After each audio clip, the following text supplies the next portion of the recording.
My name is Eldara Mays, and I am 71 years old. I have lived in Asheville long enough to know when a polite tone hides a transaction. My daughter-in-law, Lysandra, has mastered that art. She arrived that evening in her linen blazer and perfume that smelled like citrus and intent. My son, Ronan, trailed behind her, thumbs tapping on his phone. Half listening, half elsewhere. I had roasted chicken and laid the table with my mother's old china, the kind with faded blue vines around the rim. Family dinners had become our ritual since my husband passed my way of keeping the house alive, their way of keeping me company when it suited them. We were halfway through the meal when Lysandra placed her fork down with delicate finality. "Mom," she said, her voice coated in sugar. "Starting next month, I'll handle all your money. It'll be safer in my account." The way she said safer sounded like a verdict already decided. Ronan didn't look up, just muttered, "It'll simplify everything. Mom, less for you to worry about." I took a slow sip of water to hide the tightening in my throat. The glass trembled slightly, though not enough for either of them to notice. I had spent a lifetime teaching teenagers how to mix color and proportion, how to see truth through brushstrokes.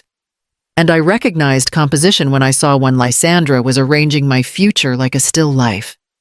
"That's thoughtful of you," I said, forcing the words into the air like setting a fragile cup on a table that might crack. She smiled, pleased. "You've done so much for us already. Mom, it's time we took care of you properly." Properly. Another word that sounded harmless, but felt like a door closing. The conversation drifted after that. Ronan checked sports scores. Lysandra asked if I'd thought about selling part of the property, just the back lot. I nodded, as if the idea were new. Though she'd mentioned it twice before, the chicken cooled on the plate. I could feel the air thinning between us, each breath heavier than the last. When dinner ended, Ronan kissed my cheek distractedly. Lysandra lingered by the doorway, adjusting her scarf. Eyes scanning the kitchen shelves the way one looks through a window display.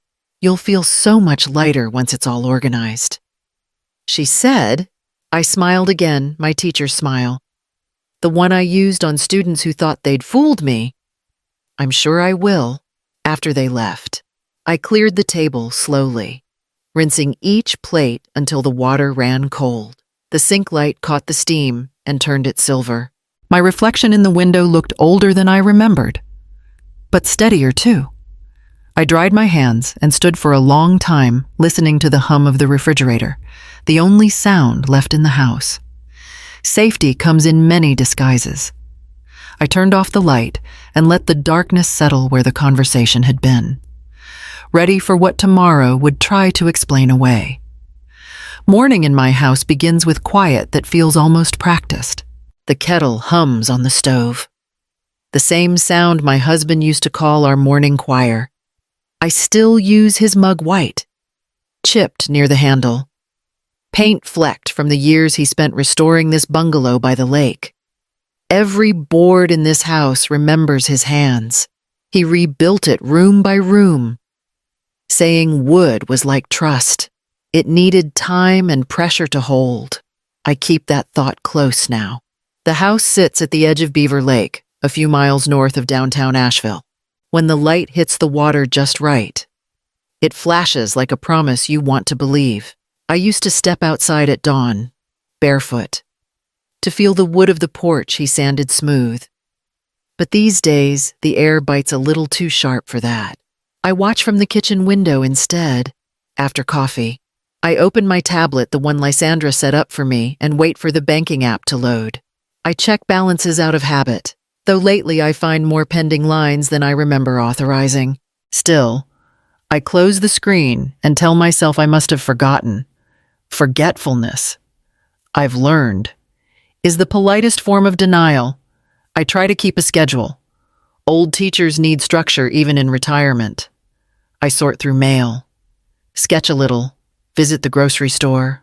Sometimes I go through my old portfolio's student work from my years at Asheville High. Watercolor portraits, uneven but sincere. Teaching art was never about color theory for me. It was about patience, knowing when to correct and when to let something grow crooked until it found its own balance. That balance has been harder to find since my husband, Mason, passed. The first year after the funeral, Ronan came by every week. He fixed the gutter, repainted the porch. Then work got busy. Or that's what he said. When he married Lysandra, the visits turned into scheduled dinners. She was always polite, always bringing something store-bought that she'd replated as her own. I pretended not to notice. Last year, she offered to help with the bills, said she had an eye for detail. I gave her access to one small account, the grocery fund, and she managed it well enough. That's how it always begins, with small permissions. Now, somehow, my finances are linked to screens I don't fully understand. She calls it efficiency. I call it distance in disguise. Around mid-morning, I phone my neighbor, Maribel Orton, to ask if she needs a ride into town. She laughs and says her daughter is visiting today. The good one, not the other. I envy how easily she can divide her children into categories of trust. When I hang up, the silence folds back over the house. It's not hostile, just heavy. I move to the living room, where the sunlight crawls across the rug like an old habit. There's a photograph on the wall, Mason standing by the lake, squinting at me from under his straw hat. I talk to him sometimes. Not out loud, not quite. Just enough to feel like the words might find their way somewhere. Seems they think I can't manage what's mine. I whisper, "You'd laugh at that." The light shifts, landing on the chair he built for me from maple wood. It creaks when I sit, the sound familiar, comforting. I rest my hands on my knees, breathing in the quiet. There's peace here, but it feels staged like a painting hung straight but never fully dry. Tomorrow, Ronan and Lysandra are coming again for dinner. I already know what tone she'll use, how he'll stay silent to keep the peace, and I'll smile, just as I did before.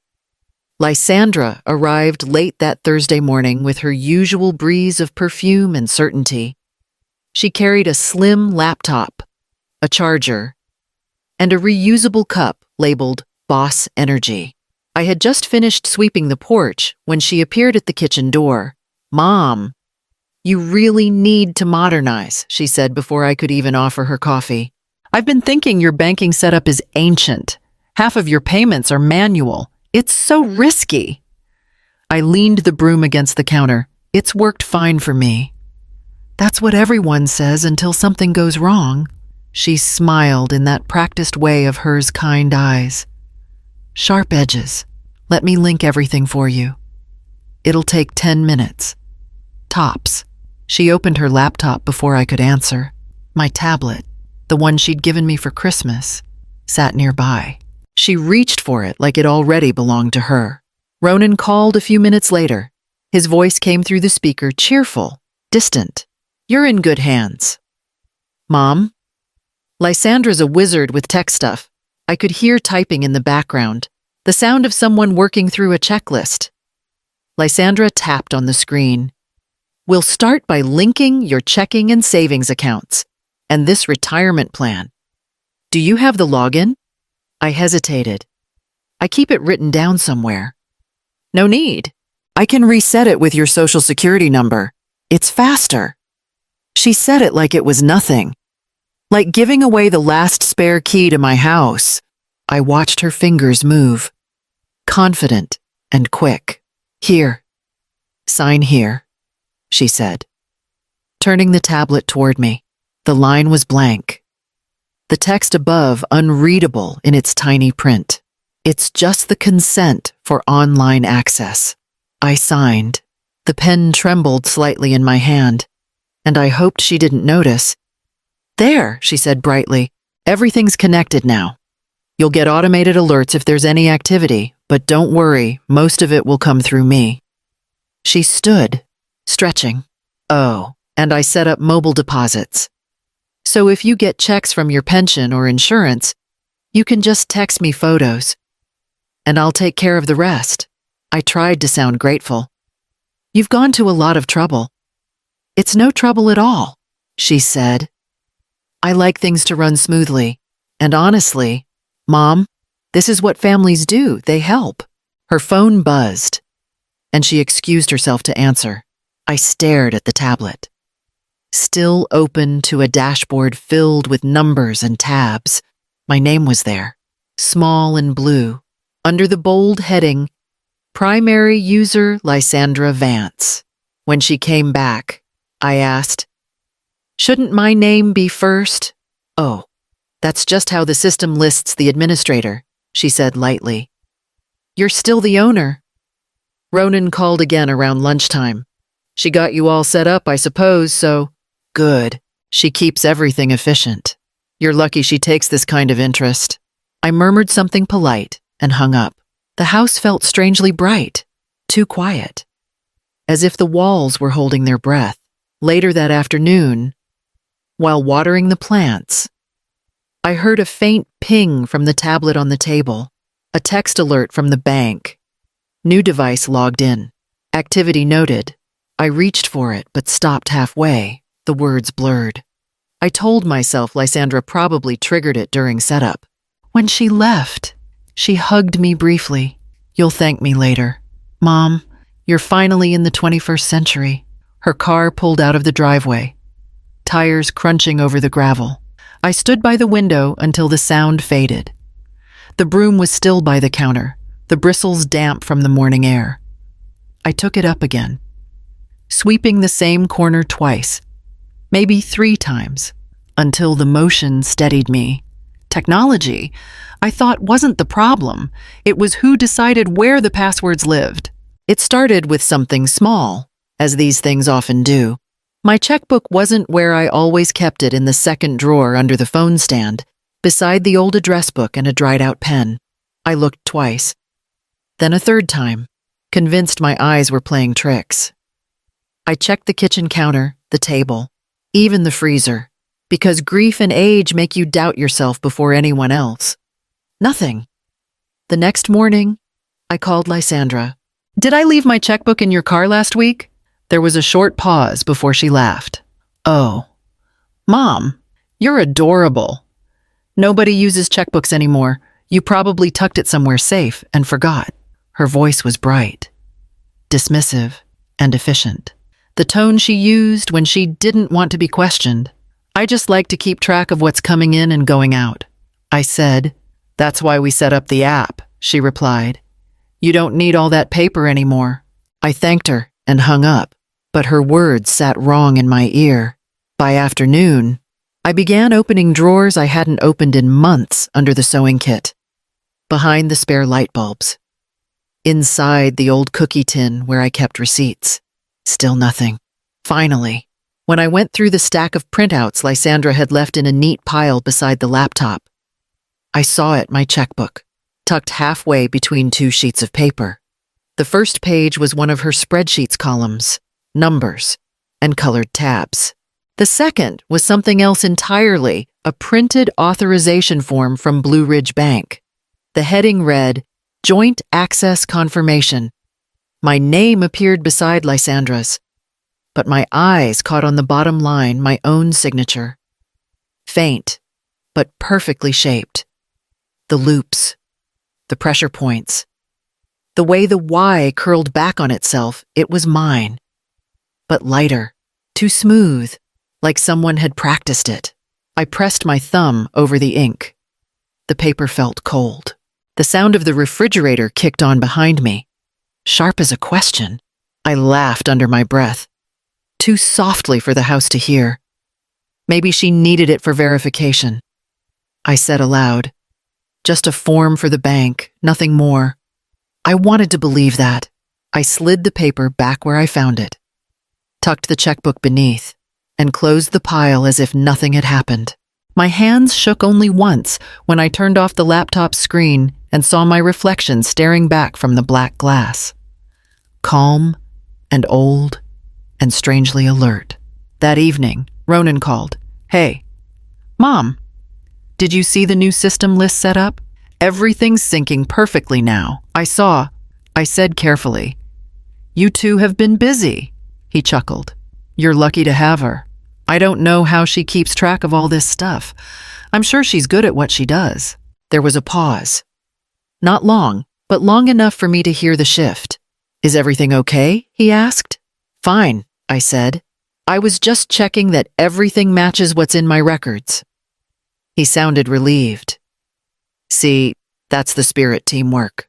When the call ended, I stood at the counter for a long time, running my fingertip along the edge of the papers. That copied signature, it looked too precise, too patient. The kind of perfection that doesn't come from instinct, but from rehearsal. I put the kettle on, though I wasn't thirsty. The hiss of the water filled the kitchen like white noise, covering the pulse in my ears. By the time it clicked off, I had convinced myself it was nothing. But the sound of that laugh on the phone, sweet, practiced, and certain, kept playing in my head long after the steam faded. By Sunday afternoon, the house smelled of rosemary and lemon, the kind of scent that convinces you life is orderly, even when it isn't. I had set the table the way Mason liked it. Fork on the left, napkin folded once, never twice. When Ronan and Lysandra arrived, the air shifted, bright and uneasy, like sunlight caught in a cracked mirror. Lysandra placed a bottle of wine on the counter and kissed my cheek lightly. "You've been doing so much cooking lately," she said. "You should let me handle groceries next time. I can just set up a delivery under my account. It'll save you the trouble." "I like the routine," I said, "but time is precious," she replied, moving around the kitchen like she owned the layout. "You shouldn't waste yours on chores. That's why I love managing your bills. You can enjoy life while I handle the boring parts." Ronan chuckled, sliding into his usual chair. "She's efficient. Mom keeps everything organized." "I'm sure she does." The roast chicken came out tender, though I barely tasted it. Every sound, the scrape of a knife, the click of Lysandra's phone camera snapping a picture of her plate, felt sharper than usual. "This place has such good bones," she said, looking around. "You could get a fortune for the back lot. Maybe use it for your future care." Ronan nodded. "It's practical. Mom, you wouldn't have to worry about maintenance." I set down my fork before it could tremble. "I've managed so far." Lysandra smiled, the kind of smile that forgives people for being unreasonable. "Of course.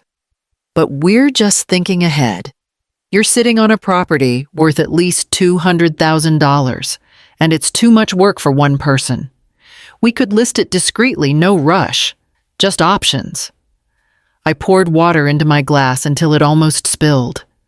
"We can talk about that another time." Ronan leaned forward. "No pressure, but it'd make things easier later on." "I'm not planning to make things easier later on," I said softly. "I'm still living now." The words hung there, fragile and deliberate. Ronan cleared his throat. Lysandra reached across the table, her hand brushing the silverware. "We know you are, Mom. That's why we want you comfortable." Her tone had the rhythm of reassurance, but her eyes never left the checkbook sitting near the fruit bowl. I moved it quietly into the drawer beside me.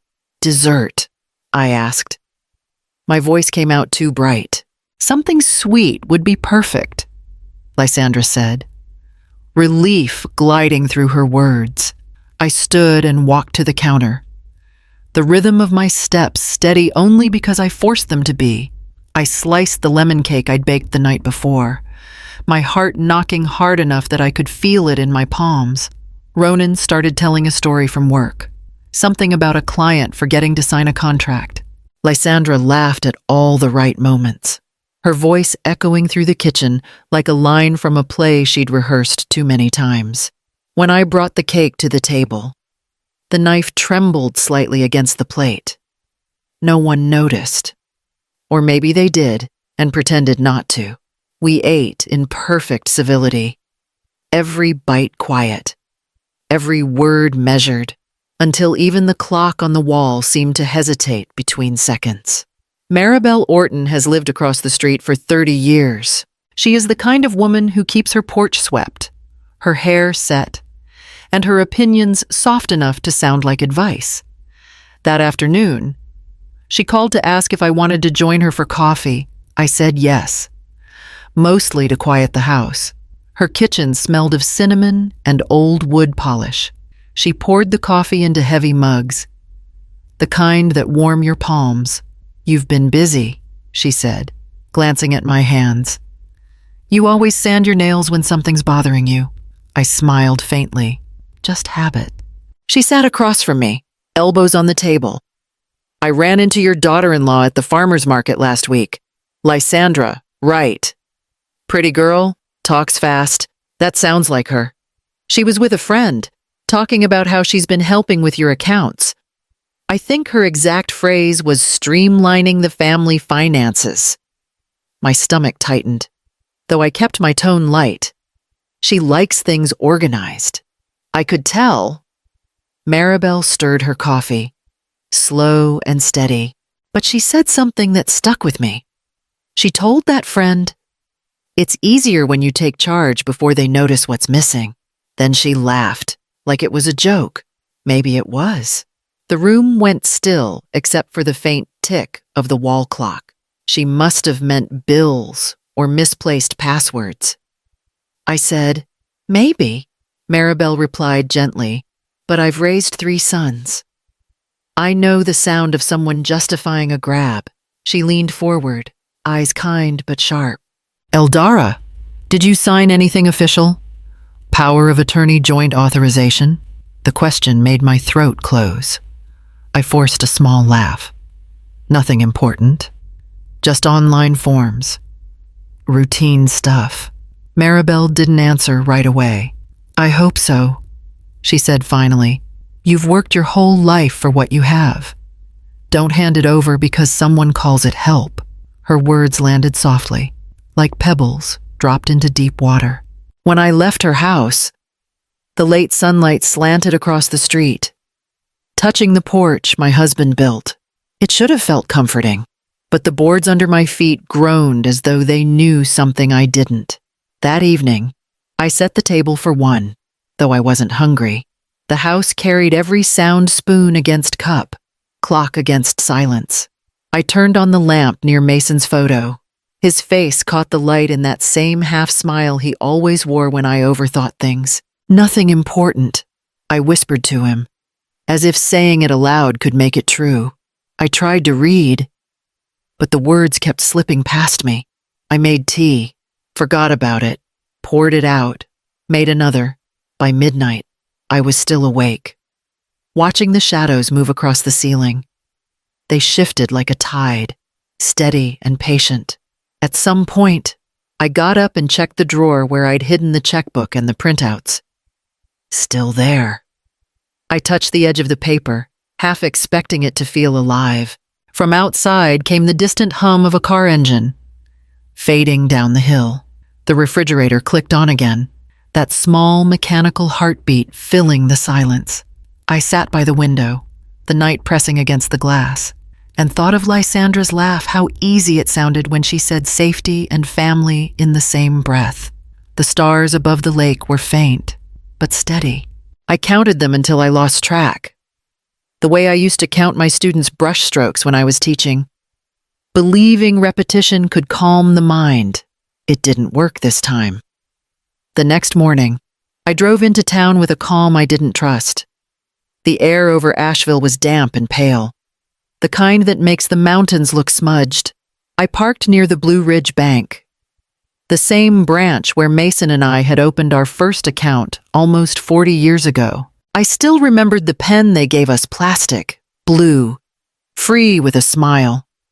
Inside, the place smelled of printer ink and faint perfume. A young clerk greeted me with the brightness reserved for polite strangers. Her name tag read, E. Campbell. "Good morning," she said. "How can I help you today?"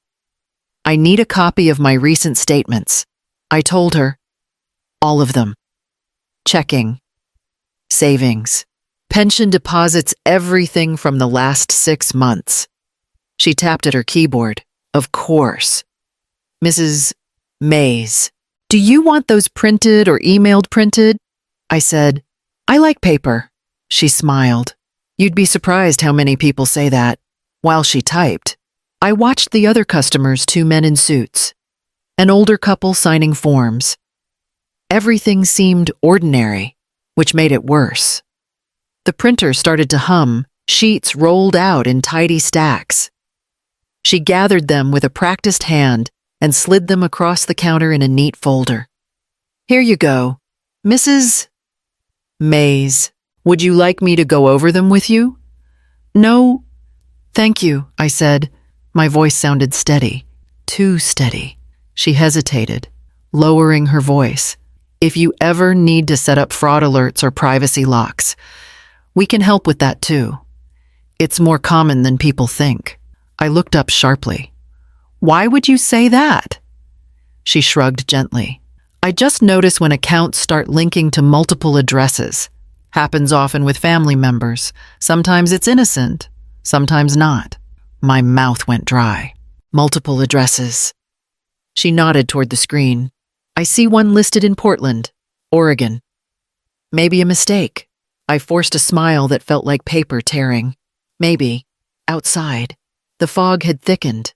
I sat on the bench near the parking lot and opened the folder.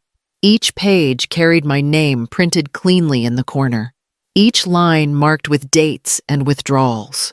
The first few were small utility payments, groceries, the usual.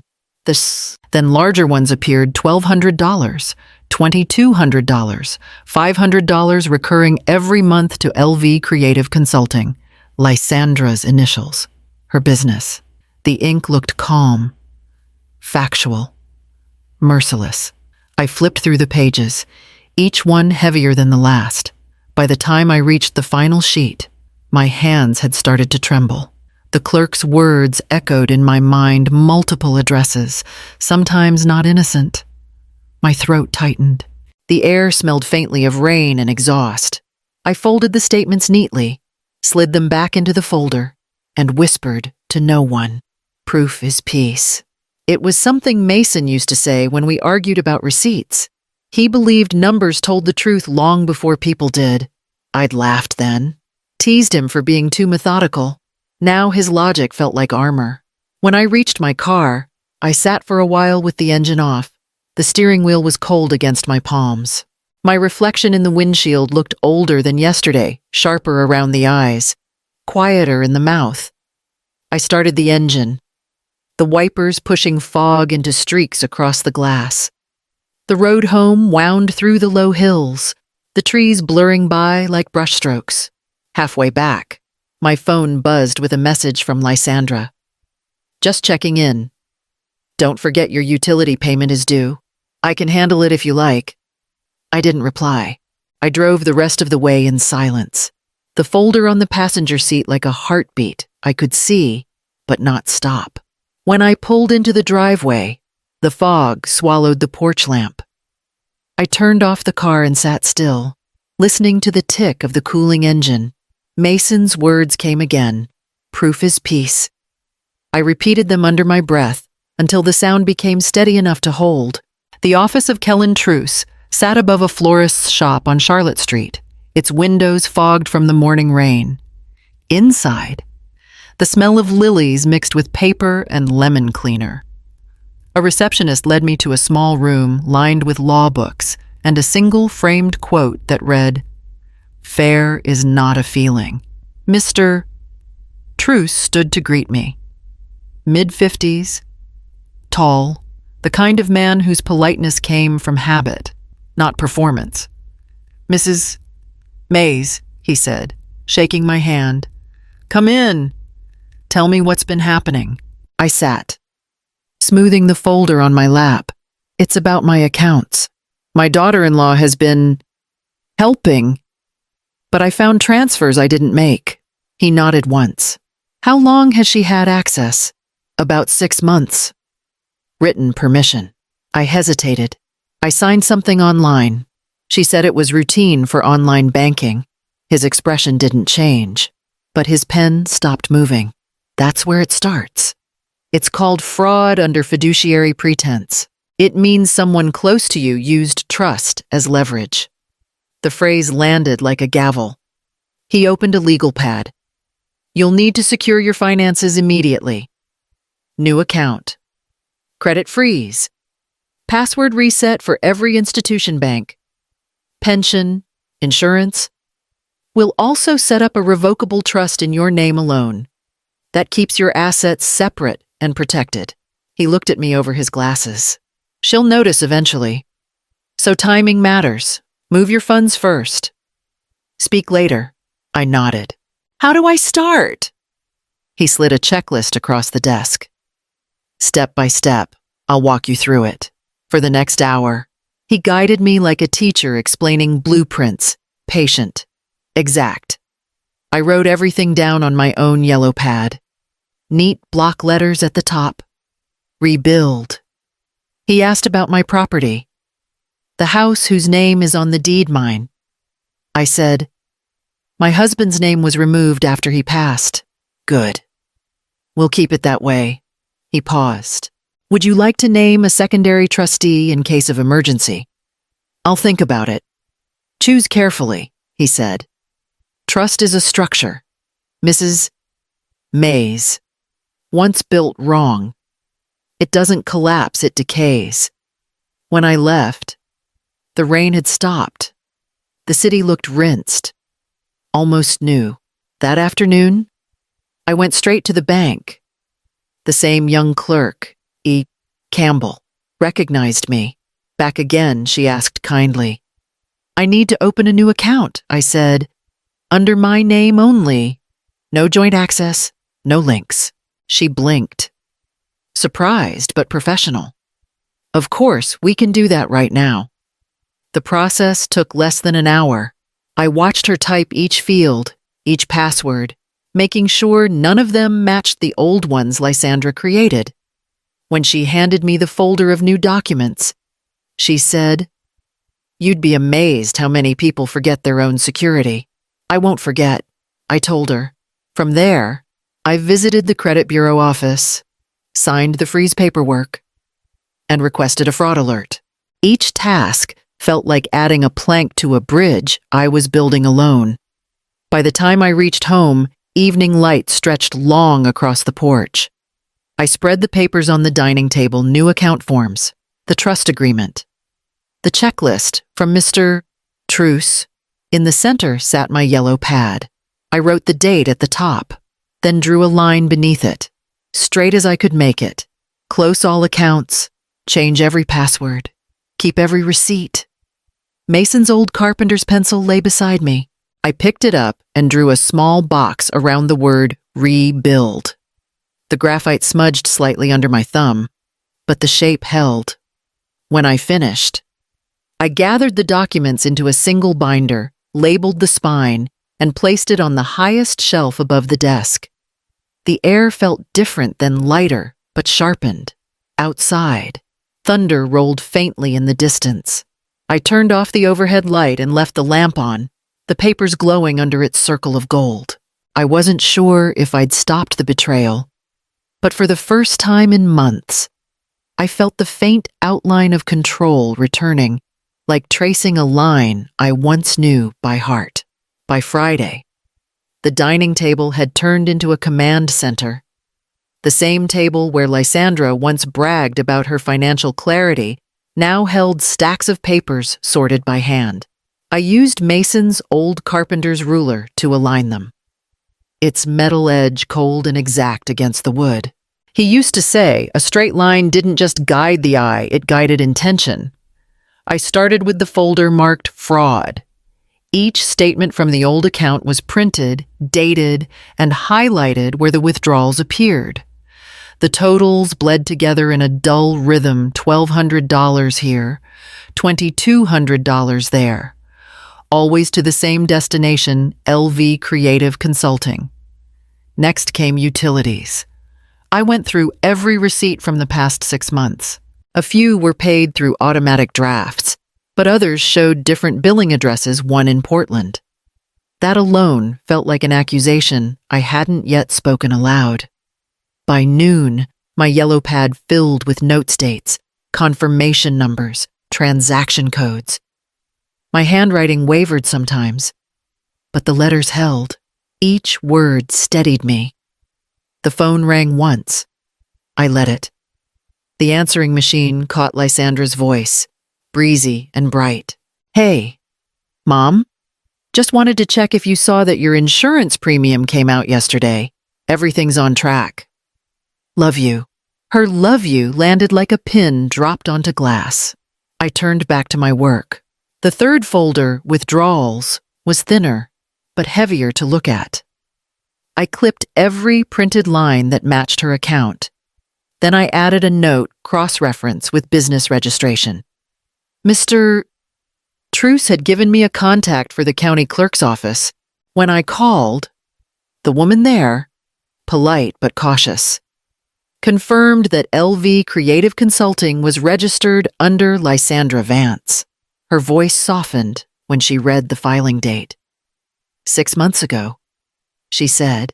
Same as your authorization, I suppose. Yes, I answered.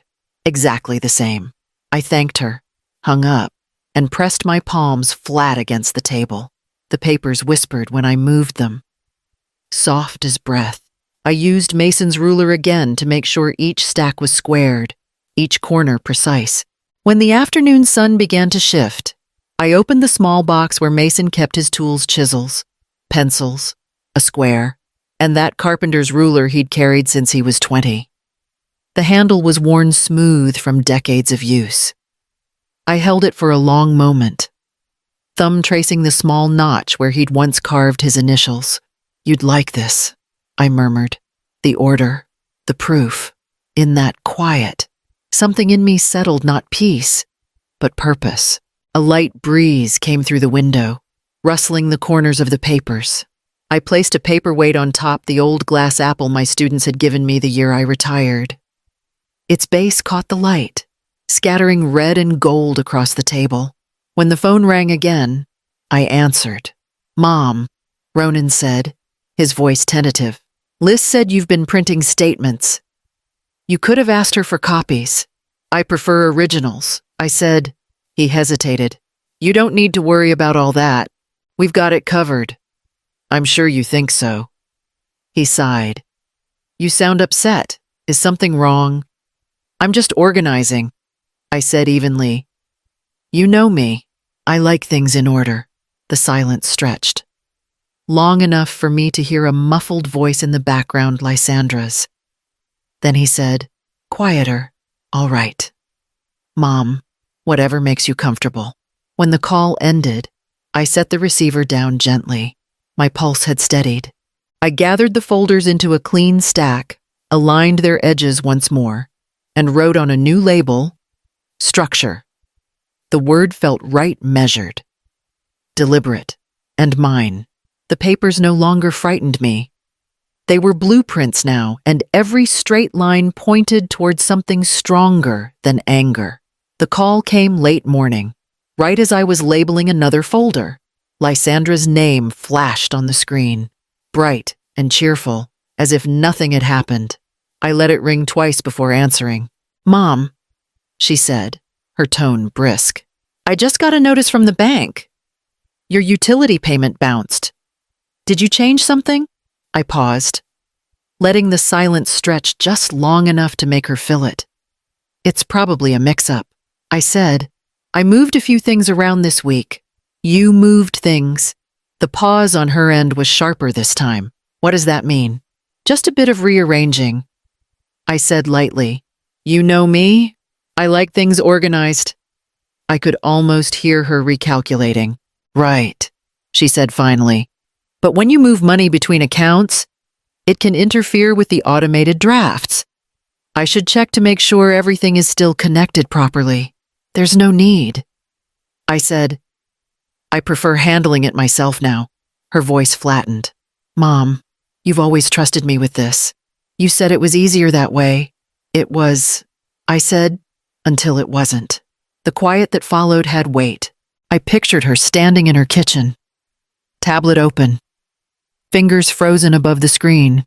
Is Ronan there? I asked. A muffled sound. Then his voice came through. Hey, Mom. Lee says there's some confusion with the accounts. What's going on? I'm simplifying things. I said, one account, one password, one person responsible. Are you sure that's wise? He asked. She's been managing everything fine. I'm sure, I said. He hesitated. Lowering his voice, Lysandra's worried. She said the transfer you made might look suspicious to the bank. Then the bank can call me. I said evenly, it's my name on every line. Lysandra broke in again. Too bright. Mom, we're only trying to help.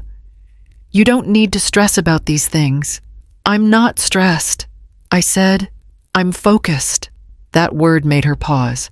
I imagined her lips parting slightly, eyes narrowing small details I'd learned to read the way I used to study brushwork in student paintings. What people meant was never in what they said. It was in what they couldn't hide fast enough. Maybe we should come by, she said. We can straighten this out before it becomes a mess. That's kind of you, I said. But I already straightened it out. Mom Ronan, I interrupted. You used to build things with your father. Remember? He'd say measure twice, cut once. I finally started measuring. There was a long breath on the other end. Then Ronan said quietly, all right, if that's what you want. It is. Lysandra's voice returned, thin and polite. Well, as long as you're sure, just remember, I can still access the files if you ever need help. No, I said gently, not anymore. Her silence was quick and sharp, like glass cracking. After they hung up, I stood for a long moment beside the kitchen counter. The light through the window made patterns on the tiled floor, bright rectangles broken by shadow. I looked down at the phone, still warm in my hand. Every word of that conversation had been polite. Every sentence had fit neatly inside the frame of civility. Yet somewhere between them, something irreversible had shifted like a blade drawn so quietly you only notice once it glints in the light. I called the donation center 2 days before they were due to visit. By noon, 2 men carried out what had once filled my life sofa, side tables. The antique cabinet Mason found at a flea market 40 years ago. I kept only one maple chair and the small photograph of him that had survived every move we ever made. The room sounded different afterward, like breath finally exhaled. When Sunday came, I baked a small peach cobbler, just enough for 3. The air in the house was clean, almost raw. I heard their car before I saw it, tires on gravel, engine humming like impatience. Ronan knocked once and stepped in, his hand already on Lysandra's shoulder. She stopped just inside the doorway. Where's everything? I folded the dish towel on the counter. Gone. Her eyes darted around the living room, landing on the empty floor. Gone where I donated it all, I said. The shelter downtown needed furniture. They picked it up Friday. Her mouth parted, soundless for a beat. You can't just, this place looks bare. Ronan's voice came quieter. Mom, what happened? Did someone take advantage of you? No, I said. I just wanted more space. Lysandra stepped closer, heels clicking sharply. It feels poor in here. It feels mine. I said. The words seemed to catch in the air, sharper than I meant them to be. Ronan rubbed the back of his neck. You should have told us first. We could have helped sort things. At least the valuable pieces. They weren't valuable to me anymore. I said. He looked around, as if expecting proof of a joke. You always said that cabinet was Mason's pride. It was, I said softly. He built it with his hands. Not his name. There's a difference. Lysandra crossed her arms. I don't understand what's going on. First you move money. Now this. Are you trying to make a point? No. I said, I'm making room. She blinked, clearly thrown off. Room for what? For honesty. Her laugh came out too quick. Mom, this isn't normal. It's unsettling. I studied her face, the flush creeping along her neck, the tight smile she couldn't hold. Every detail told me what her words wouldn't. I suppose it is unsettling, I said. Truth often is. Ronan sighed, glancing toward the window as if the right thing to say might be waiting outside. You could have called. Mom, we worry about you. I know, I said, but worrying doesn't always mean caring. His head lifted slightly, eyes meeting mine for the first time in weeks. For a moment, I saw the boy who used to bring me nails when Mason built that very window frame, the boy who trusted my voice. He looked away first. Lysandra's tone turned brittle. You shouldn't make decisions like this alone. It's unsafe. I've been alone for years, I said, and this, I gestured to the bare walls, feels safer than before. She pressed her lips together, searching for composure. If you ever need to talk about finances, you know I'm here. I know, I said. That's why I'm choosing silence. Her face froze, half disbelief, half offense. Ronan touched her arm gently. Let's go. Liz. She hesitated, then picked up her purse with deliberate grace. We'll talk later. Mom, maybe, I said. They walked out without another word, through the front window. I watched their silhouettes shrink down the drive, framed by the soft light that used to spill across the old rug. When the sound of the car faded, I sat in the single chair. The photograph of Mason leaned against the wall beside me, his eyes still steady in black and white. The house was empty. Yes, but the quiet was clean now, like the pause before a new canvas. I folded my hands in my lap, the echo of their footsteps still alive in the wood, and let the silence fill every corner they had once claimed. Maribel called that morning, her voice warm but careful. I made too much soup, she said. Come over before it goes cold. Her invitations always sounded casual, but I knew she could hear something in my tone lately, an edge I didn't bother to sand down. I walked across the street with a small tin of cookies and a folder tucked under my arm, though I wasn't sure why I brought it. Her house smelled of mint and laundry soap. She poured tea into 2 mismatched cups and nodded toward the kitchen table. Sit. You look like a woman who hasn't rested in a week. I've been reorganizing, I said, setting down the folder. My house looks different, I noticed. She said, stirring honey into her cup. Ronan came by this morning. He looked like he hadn't slept either. I tensed. Did he say anything? Just that you'd been giving away furniture. He seemed more lost than angry. That makes 2 of us, I murmured. Maribel reached across the table and squeezed my hand. You've done something brave, Eldara. Hard, but brave. It doesn't feel brave, I said. It feels like I've broken something I can't fix. She smiled gently. Maybe it needed breaking. We drank in silence for a while. The rain outside softened against the window. I stared into my tea, the steam curling like small ghosts. I found proof. I said finally, transfers, forged authorizations, all of it. Lysandra used my name like it was a spare key. Maribel didn't look surprised. I thought as much. I keep asking myself how I didn't see it sooner. Because love blinds smarter people than you, she said. You were raised to think forgiveness and silence were the same thing. I let out a slow breath. Ronan thinks I'm being cruel. He said it the last time they were here, that this isn't how family behaves. Family doesn't get a free pass, Maribel said, her voice steady. They get the first chance to do right. After that, they're just people. Her words hit deeper than I wanted to admit. I looked toward the folder, its edges worn from use. The lawyer said what she did counts as financial exploitation. He called it fraud under fiduciary pretense. I thought fraud was for strangers, not kitchens. Maribel gave a small, wry laugh. Fraud wears family names more often than business suits. I didn't answer. The sound of the clock filled the silence between us. Finally, she said, You're not wrong to protect yourself. Boundaries aren't walls, Eldara. They're beams.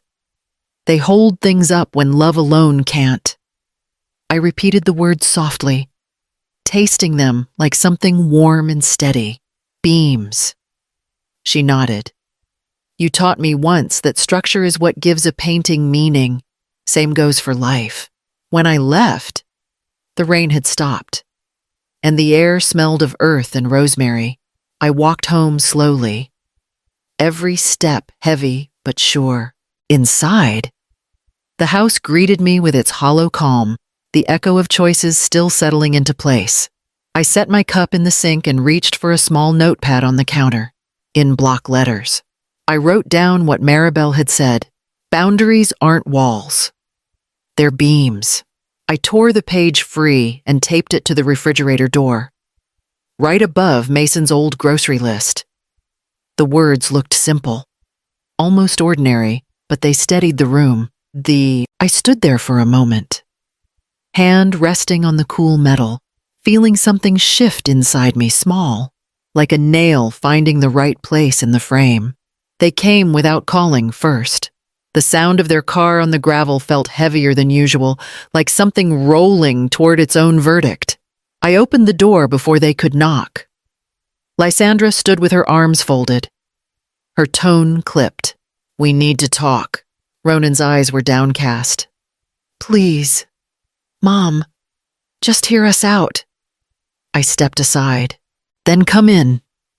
They entered the bare living room, stopping short at the emptiness that still unsettled them. Lysandra glanced around as if the missing furniture might still speak. It's colder in here, she said. You shouldn't live like this. It's warmer than you think. I replied. She ignored that, setting her tablet on the counter. I got a call from the bank this morning.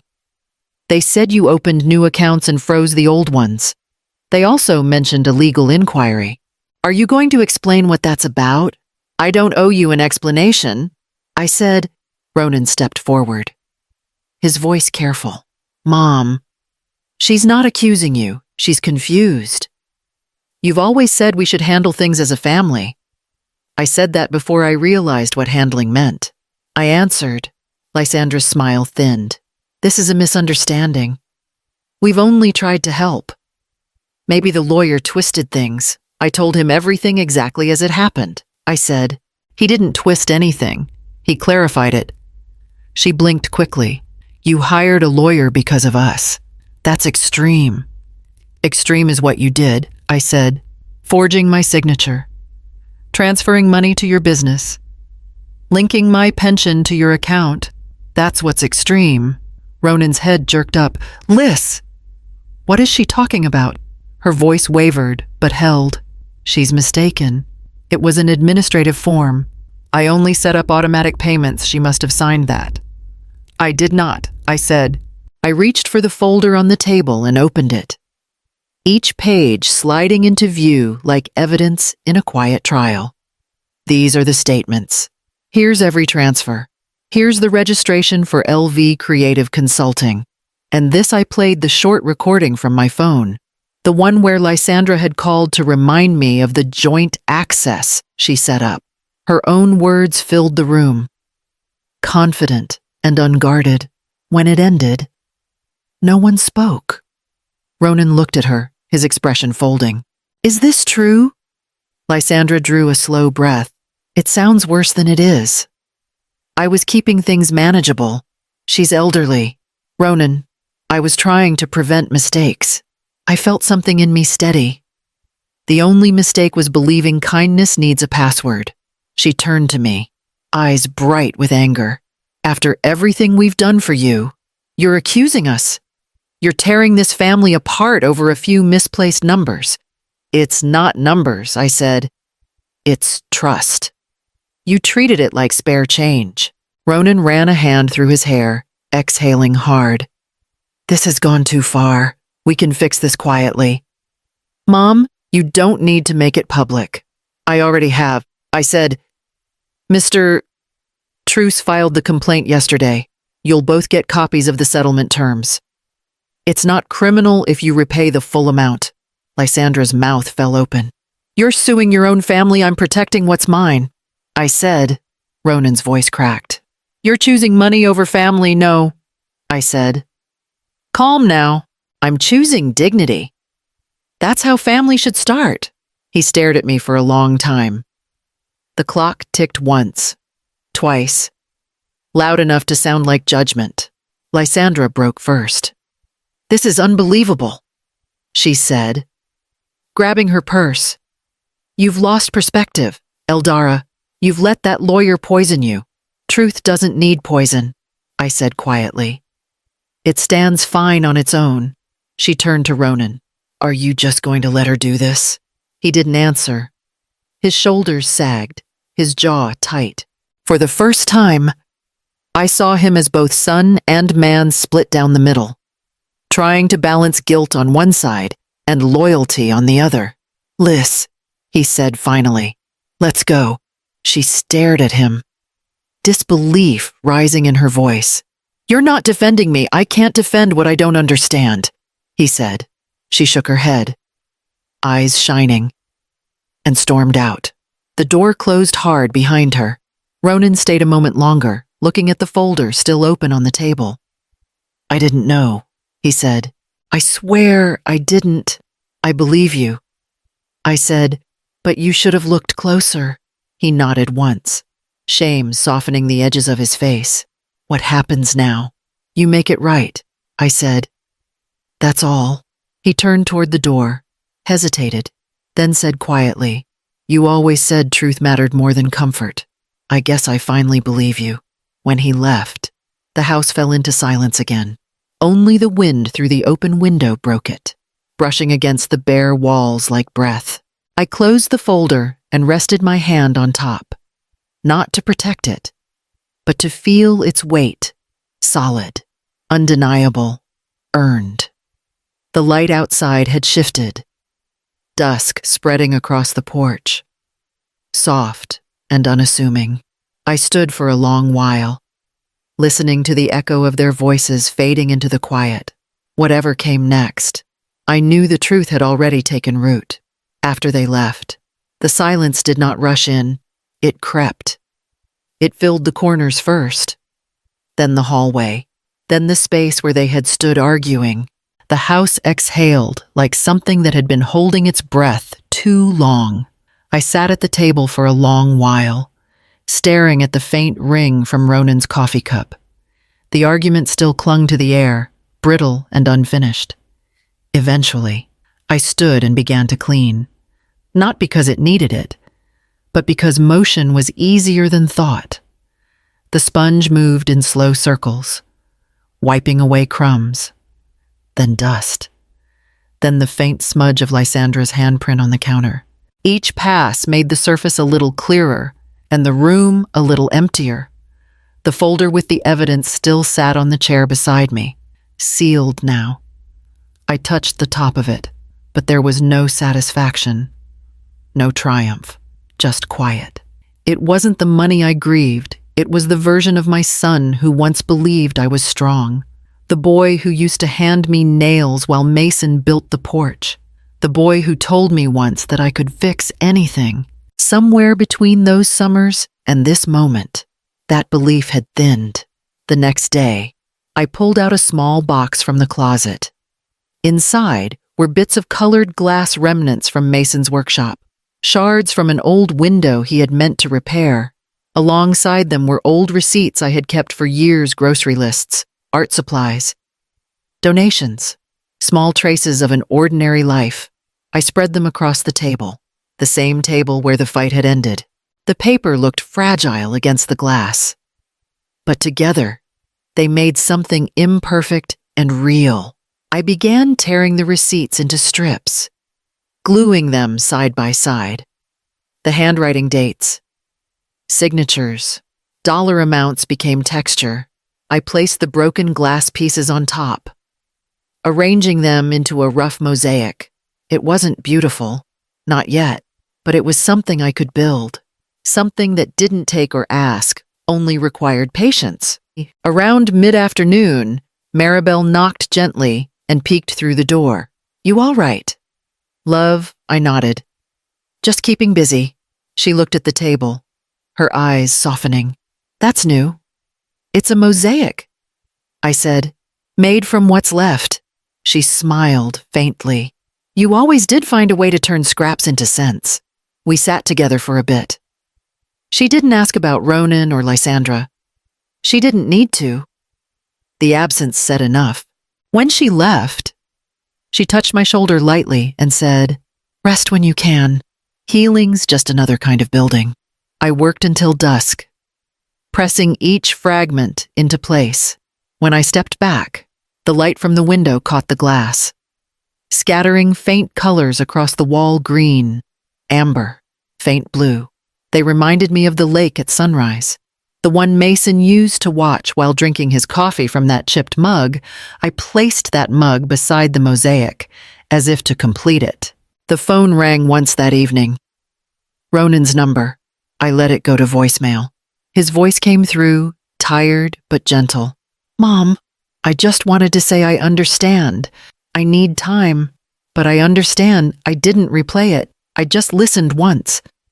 Then deleted the message before I could start hoping. The quiet after that was different, less lonely, more alive. The house didn't feel empty anymore. It felt like it was holding space for something unfinished but honest. I cleaned the brush, set it on the counter, and stood in front of the mosaic. The glass shimmered faintly in the lamplight, the broken edges catching warmth where they could. It wasn't beauty I wanted, it was truth. And truth, I realized, didn't have to shine. It only had to hold. Outside, the wind moved softly through the trees, and for the first time in months, the sound didn't unsettle me. It just existed, like breath, like memory, like something that had finally stopped pretending to be whole. The envelope arrived on a Thursday morning, thick and stamped with the blue seal of Mr. Truce's office. I found it wedged in the mailbox between a grocery flyer and a donation request from the church. My hands hesitated before pulling it free. The paper felt heavier than it should have, like something that carried more than words. Inside, the letter was formal and direct, the kind of language lawyers use to separate law from feeling. The parties involved have agreed to a structured repayment plan totaling $48,000 over 12 months, contingent upon compliance. No criminal record will be pursued if obligations are fulfilled in full. There it was, the conclusion to months of quiet chaos. I sat at the kitchen table and read it twice, tracing the printed lines with my finger as if I could find warmth in the ink. Relief came first, brief, sharp, undeniable, but it faded quickly, replaced by a strange stillness that didn't feel like peace, justice. I realized, has no music. Behind the legal document was a second sheet handwritten, folded neatly once. I unfolded it carefully. The handwriting was unmistakable Ronan's. "Mom," it began, "I don't know if this letter makes things better or worse, but I need to say it anyway. I thought protecting you meant taking over what you built. I thought I was being responsible. Maybe I just wanted to feel powerful enough to fix everything after Dad died. I let Lysandra lead, and I didn't look closely enough at what she was doing or at what I was becoming. I'm sorry for all of it. I understand if you never trust me again, but I'll keep trying until I earn the right to be your son again." It ended with his signature. Nothing more. No excuses, no promises. Just that one sentence about earning. I held the letter for a long while before setting it down beside the settlement. The contrast between them was almost cruel, one clean, one human. The phone rang once that afternoon. Mr. Truce's assistant, Mrs. Mays. We received confirmation. Funds will begin transferring next week. Congratulations, this is a fair outcome. Fair, I repeated softly. Yes, I suppose it is. Her tone brightened. You should feel proud. Most people never take this step. I don't feel proud, I said. Just tired. She hesitated. That's normal. Closure can be quiet.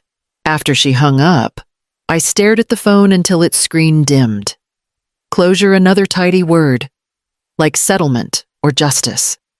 None of them meant repair. By late afternoon, I made tea and sat by the window. The light on the table fell across both letters. The legal one stayed crisp. Ronan's had already begun to curl slightly at the edges, the ink uneven in places. He must have written it in a hurry, maybe late at night. When guilt has no audience, I folded his letter once more, carefully, aligning the creases. Then I placed it in the small tin box where I keep Mason's photograph, a few old keys, and the note Maribel once wrote me after my husband's funeral. I wasn't ready to forgive, but I couldn't discard it either. Some part of me wanted to believe that apology could be proof that change might begin in ink, but another part, older and quieter, knew that time tests more than it heals. When the kettle clicked off, I poured another cup of tea, the steam rising in thin ribbons. I set the cup beside the folded letter, the sound of porcelain against wood grounding me in something simple, something still mine. Outside, the afternoon sun had faded to the pale gold of early spring. A soft wind moved through the open window, brushing the edge of the papers and lifting them slightly before letting them fall again. I watched the motion without moving to stop it. Some things, I realized, didn't need control. They just needed space. The settlement had given me protection. The letter had given me pain. And between the two, somewhere in the quiet between proof and forgiveness, was the shape of something I hadn't felt in years beginning. The community center smelled faintly of paint and lemon cleaner, the kind of smell that meant things were being used again. On the whiteboard behind me, I'd written in careful block letters, art and finance for seniors rebuilding with confidence. The idea had started as a joke over tea with Maribel. "You've learned the hard way how money and trust mix," she'd said. "Might as well turn it into a lesson." Now 10 people sat scattered around the room, notebooks open, pencils in hand. Some were widowed, others retired. All of them carrying the same look I'd worn not long ago, a blend of pride and fear. "All right," I began, steadying my voice. "Two things can break a person faster than time, silence, and confusion. So today, we're going to replace both with clarity." A few smiles flickered. I lifted a small stack of papers from the desk. "We'll start with basics. How to read a bank statement, then we'll paint. Because art teaches the same thing. Finance does. Balance, patience, and knowing when to stop adding." Soft laughter warmed the room. Maribel moved between the tables, pouring tea into chipped cups she'd brought from her own kitchen. She caught my eye and gave a small, proud nod.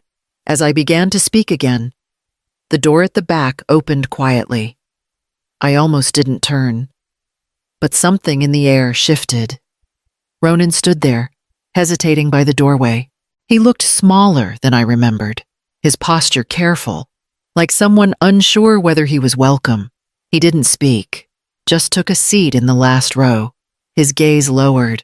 I paused for half a second, enough for Maribel to notice. Then I went on. "Trust," I said, "is like a painting. You start with a blank space, and every choice adds color. Sometimes you ruin it, sometimes you fix it, but you always leave a trace of where you've been." A few heads nodded. Someone in the front raised her hand. "What if you can't fix it?" "Then you build something new beside it," I said, not over it, from the corner of my eye. I saw Ronan lift his head slightly. When the workshop ended, people lingered, chatting quietly as they packed up. Maribel squeezed my arm. They listened to every word. She whispered, "Good," I said. "Maybe they'll leave here a little less afraid." She smiled. "And you," I glanced toward the back. Ronan was still sitting there, waiting, still learning. The others filtered out, leaving only us. He approached slowly, hands in his pockets. I didn't want to interrupt. He said, "You didn't," I replied. "I read about the class online. He continued, I thought I should see it. You sounded strong. I am. I said. He nodded, then looked at the floor. I'm still making the payments. I wanted you to know that. I know, I said softly. It's not about the money anymore. He looked up then, eyes uncertain. Do you ever think things could feel normal again? I thought for a moment before answering. Normal isn't the goal. Ronan, honest is, he breathed out slowly, as if the words carried weight. I can try that. That's all I expect, I said.